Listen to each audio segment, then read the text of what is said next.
প্রথমে যদি ইয়ার টু ইয়ার সেকশনিংটা ক্লিয়ারলি করে নাও, ঠিক তারপরেই যদি সি সেকশনের হেয়ারটাকে ডিভাইড করে নাও অন্য হেয়ারের থেকে, আর তারপরেই হাত সাত গুটিয়ে রেডি হয়ে যাও পুরো হেয়ারটাকে কার্ল করার জন্য, তাহলে কিন্তু নির্ভাল জেল দিয়ে হেয়ারটাকে আগে রেডি করে নিতে হবে কার্লসটাকে লং লাস্টিং এর জন্য। একদম নিচের দিক থেকে থিন একটা সেকশন নিয়ে সেই সেকশনটাকে আবার 4টে করে ডিভাইড করে 19 নম্বর টং দিয়ে ধৈর্য ধরে সুন্দর করে কার্লসটাকে তোমরা যদি করো, আর সেই একই প্রসেস মেনটেন করে যতটা হেয়ারকে ডিভাইড করে রাখা হয়েছে সমস্ত হেয়ারকে যদি এরকম সেম প্রসেসিংয়ের কার্লস করো, তাহলে দেখতেই পাবে হেয়ারের ভলিউমটা কতটা বেশি বেড়ে যায়, এটা দেখতে কত বেশি অ্যাট্রাকটিভ লাগে।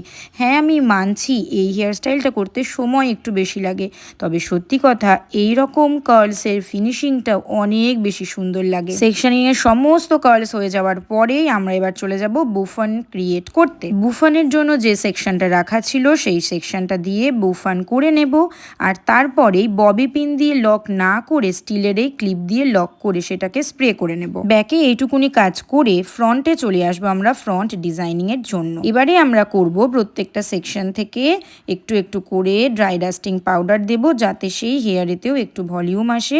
একদম রুট সেকশনে অল্প একটু ব্যাক ব্রাশ করে সেই ব্যাক ব্রাশকে স্ট্রং করার জন্য 5+ টাফটের হেয়ার স্প্রেটা ইউজ করে নিতে হবে। ফ্রন্টে আমি হেয়ারস্টাইলটা আজকে করছি পুলিং, আর তার সাথে করব একটা সামনে এস, এবং সেগুলোকেও প্রপারলি কার্লস করব। এই হেয়ারস্টাইলটা করতে পারো তোমরা রিসেপশনে, করতে পারো তোমরা এঙ্গেজমেন্টে, করতে পারো যে কোনো গাউন লুকের সঙ্গে। তোমরা যারা চাইছো আমাদের একাডেমি থেকে হেয়ারস্টাইলের কোর্সটা ইন ডিটেইলে করতে, আমার সামনে প্র্যাকটিস করতে এবং নিজেরাও সুন্দর সুন্দর হেয়ারস্টাইল ক্রিয়েট করতে, তাদের আমি বলবো তোমরা ঝটপট আমাদের অফিসিয়াল নাম্বারে কন্ট্যাক্ট করে নাও 7001391382 এই নাম্বারে।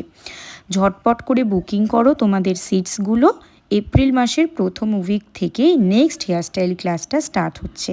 সিট আর খুবই লিমিটেড রয়েছে। তাহলে তোমরা দেখতেই পেলে হেয়ারটাকে সম্পূর্ণ সামনের দিকেও তুমি রাখতে পারো, আবার খানিকটা হেয়ার সামনে খানিকটা হেয়ার পিছনে তাও রাখতে পারো, পুরোটা পিছনেও রাখতে পারো। ডেকোরেশনটা কেমন লাগলো জানিও।